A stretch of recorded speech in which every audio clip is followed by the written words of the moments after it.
Hello tout le monde, alors je suis heureuse de vous retrouver pour vous parler aujourd'hui de l'oracle d'Aradia de Stacy Demarco et les illustrations sont de Jimmy Menton et c'est aux éditions Vega. Je suis heureuse de vous présenter cet oracle parce que je vais vous parler en même temps de qui était Aradia. On la connaît mal, je trouve, et à travers cet oracle, justement, on va pouvoir aller à la rencontre de cette déesse, la découvrir. J'adore ce petit livre parce qu'il est vraiment très intéressant. Donc, il arrive dans comment dire, une belle boîte en carton. Hein. Donc, on a bien sûr le premier petit livre. Et puis, je ne sais plus s'il est arrivé dans une pochette ou si c'est moi qui l'ai mis. Enfin voilà, on va avoir les cartes et puis la boîte après, toute simple. Alors, je vais vous lire derrière, je vous montre. Alors, excusez-moi, vous voyez les illustrations à l'envers. J'arrive pas à trouver comment on peut filmer en voyant les écritures à l'endroit. C'est quand même incroyable. Si quelqu'un sait comment faire, merci de me le mettre en commentaire. Voilà, ça me ferait plaisir. Et puis pour vous, ce serait plus intéressant aussi. Donc, qui est la mystérieuse Aradia? Certains la considèrent comme une déesse, la fille de Diane, la déesse de la lune. D'autres comme la première sorcière ou encore le guide spirituel d'une assemblée de femmes. Quelle que fût sa véritable identité, Aradia a transmis sa vérité avec courage, a enseigné aux femmes comment s'affirmer et conquérir le pouvoir et comment recourir à la magie pour apporter la guérison, venir en aide et rendre justice aux opprimés. Donc je trouve que Aradia, elle est très bien quand on veut commencer des petits rituels magiques. Je vous ai présenté dans une autre vidéo ici l'apprentie sorcière, petit rituel de magie. C'est une sorcière justement à invoquer une déesse pour faire des rituels de guérison émotionnelle ou de guérison point de vue santé. Donc dans ce coffret, vous découvrirez 34 cartes oracles magnifiquement illustrées, chacune d'elles vous livrant un message d'Aradia. Grâce au livre explicatif, vous plongerez au cœur de l'histoire d'Aradia et apprendrez à interpréter les cartes. Voilà. Marchez main dans la main avec Aradia, elle vous guidera sur le chemin de la magie et de la liberté. Donc je vais vous lire un petit peu, on va regarder, alors regardez le livre, il est très joli derrière, hein, il est dans les tons verts. Voilà Aradia comme elle est représentée sur la carte. Donc bien sûr, en début du livre, on a un sommaire hein, avec bien sûr les numéros, tout le nom, les noms des cartes avec les noms des pages pour retrouver les cartes. Donc c'est en français, hein, je précise. Ça c'est super intéressant. Donc là, on va avoir une introduction, bien sûr, avec une jolie gravure en noir et blanc. Donc la sorcellerie est l'une des voies spirituelles les plus anciennes traditions païennes, c'est-à-dire visant à honorer la terre. Donc Aradia est-elle la fille de la mythique Diane, déesse de la lune et de la chasse, et probablement de Lucifer, le frère de Diane, le porteur de lumière?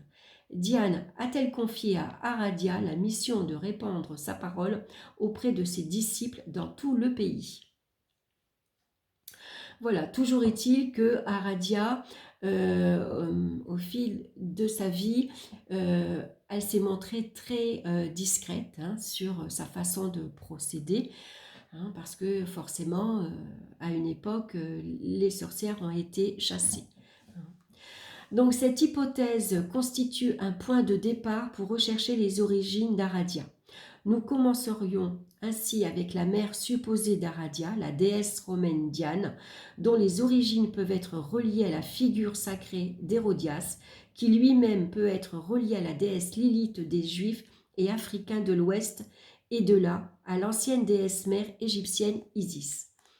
Donc Isis, considérée comme la reine des déesses égyptiennes, fut à la fois mère et protectrice des mères, en particulier durant l'accouchement. Donc vous voyez, si vous êtes enceinte et que vous avez peur, vous pouvez faire appel à Isis hein, pour vous aider justement à accoucher un peu plus sereinement. Magicienne et surtout guérisseuse. Ainsi, nombre d'herbes sacrées et d'incantations magiques sont-elles destinées au culte d'Isis comme celui de Diane. Aujourd'hui encore, les Stretch qui ont survécu, donc Stretch c'est le pluriel de strega, c'est un mot italien qui désigne sorcier. Hein. adepte de la Stregoneria, privilégie la guérison par les herbes et les incantations. Donc des petits rituels magiques que vous pouvez ici, je vous ai fait découvrir dans ce petit livre. Ici, il y a tout un manuel d'explication comment commencer dans la magie.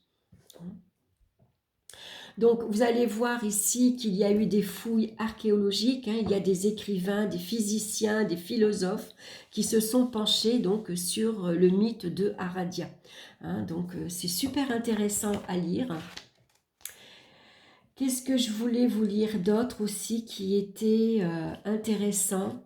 Donc, quelle fut réelle ou légendaire, cette femme, tout le long de son périlleux périple, a transmis sa vérité avec courage, a aidé autrui avec compassion, a inébranlablement sondé sa propre âme.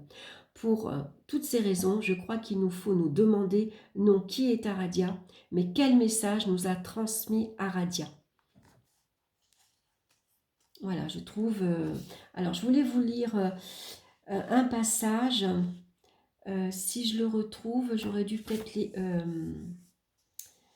parce que Aradia était aussi...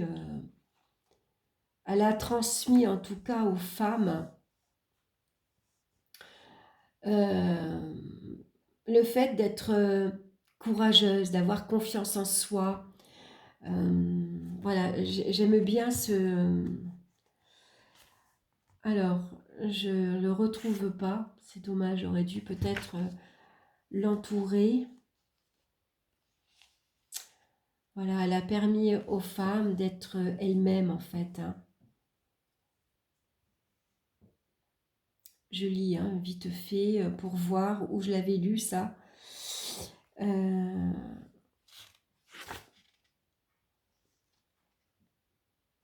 Non, je ne vais pas le retrouver. Voilà, bon. Donc ensuite on va avoir donc au commencement un autre petit texte ici. Donc Aradia n'ignorait pas les difficultés que présentait sa mission. Elle savait que prêcher la parole d'une déesse femme en des temps où le féminin était écarté en faveur du masculin n'était pas exempte de danger. Aussi longtemps qu'elle put, Aradia maintint donc son identité secrète. Elle accomplit son pèlerinage sacré à travers les terres italiennes et en bordure des cités florissantes, apprenant aux femmes comment conserver leur pouvoir, comment châtier les oppresseurs des pauvres et comment recourir à la magie pour guérir, venir en aide et rendre justice. Voilà, c'est le passage que je voulais vous lire. Donc après, on va avoir des mythes de Aradia, quelques légendes, on va dire, sur Aradia, quelques histoires. Comment Aradia, on peut même dire les miracles que Aradia a ici accomplis. Puisque là, on va avoir quelques petites histoires, comment Aradia a pu guérir, aider certaines personnes dans son entourage. Donc vraiment, voilà, on a quelques pages ici, c'est super intéressant, avant de plonger dans l'oracle, de lire l'introduction pour mieux comprendre qui était Aradia. Donc après, comment pratiquer ce jeu? Donc ici, on va avoir un rituel pour sanctifier les cartes. Donc comment tirer les cartes? La divination avec une carte, bien sûr, pour avoir un message. Ici, on va avoir un tirage en deux cartes, donc la déesse et le dieu. Donc la première carte, c'est la principale problématique. La seconde carte, c'est la principale action à accomplir, vous voyez. On a un petit tirage en 3 cartes. Donc moi, je vous recommande avec ce genre d'oracle de faire des petits tirages à 1-3 cartes, pas plus. Après, on s'embrouille très facilement. Donc ici, avec donc le tirage à 3 cartes, on va avoir la triple lune. C'est la jeune fille, la femme et la vieille dame. Ensuite, on va avoir une fleur, la divination en 6 cartes. Alors celui-ci, il est pas mal quand même. En 6 cartes, je l'ai fait et je trouve qu'il est hyper intéressant. Et puis après, on a l'œil du diable, la divination avec 7 cartes. On a le voyage d'Aradia, la divination avec 13 cartes. Donc, vous voyez, on a beaucoup de tirages. Donc, un dernier conseil. Quel que soit le tirage que vous avez choisi, n'oubliez pas de noter sur une feuille quelles cartes vous avez tirées, leurs positions respectives, les messages qui font écho à votre situation ou problème actuel. Réfléchissez à la manière dont vous pourriez appliquer ces conseils délivrés par les cartes. Ils proviennent d'ailleurs ou directement d'Aradia ou de Diane.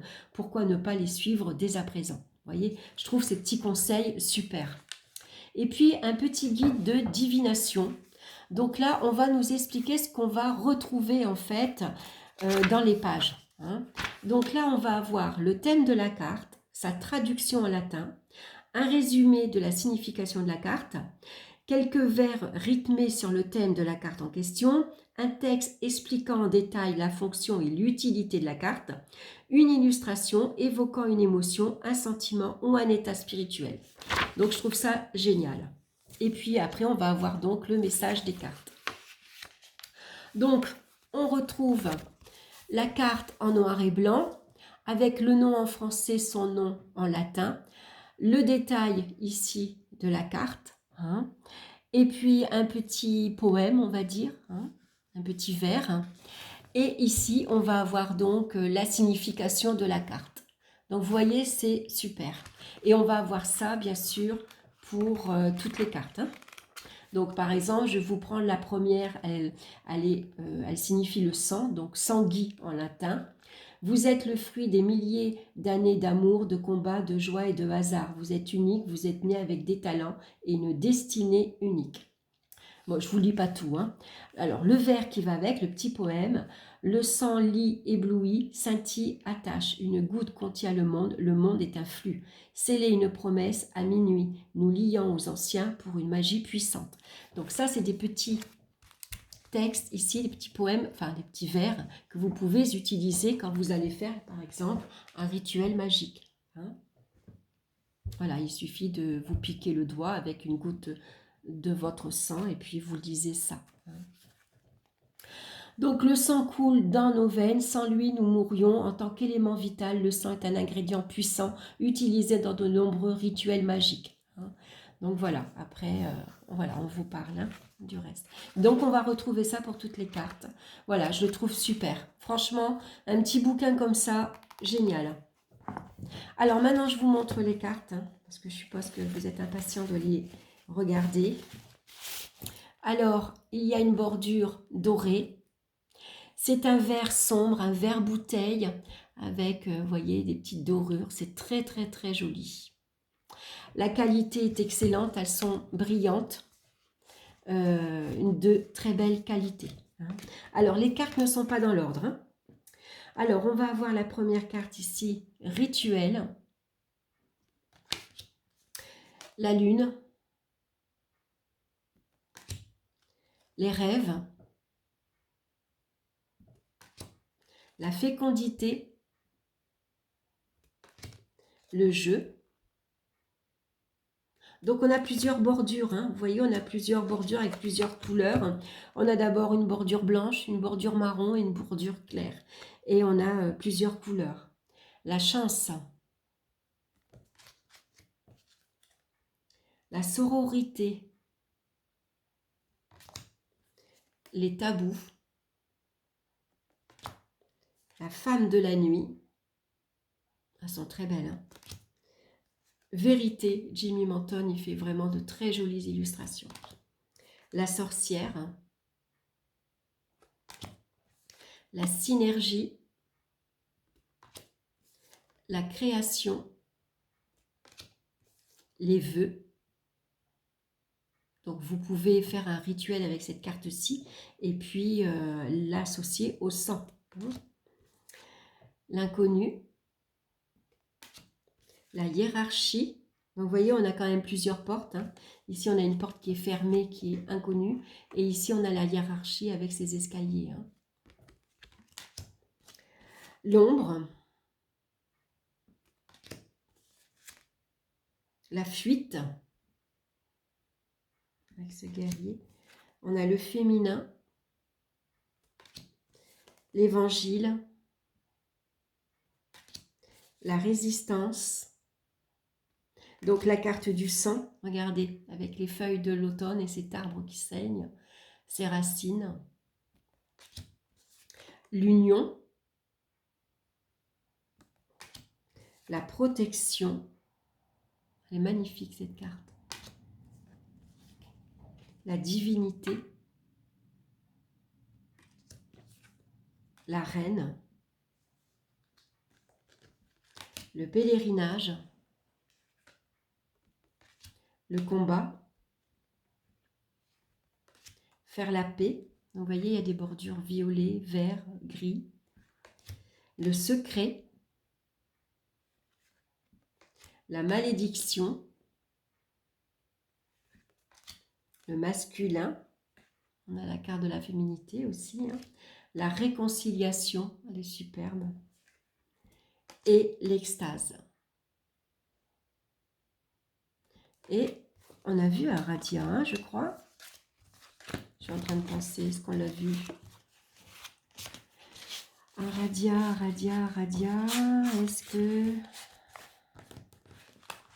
Ah oui, c'est la femme de la nuit. Voilà, voilà radia. Voilà, c'est un très très bel oracle. Donc, pour faire des rituels concernant la guérison, des guérisons de toutes sortes, hein. On va tirer une carte.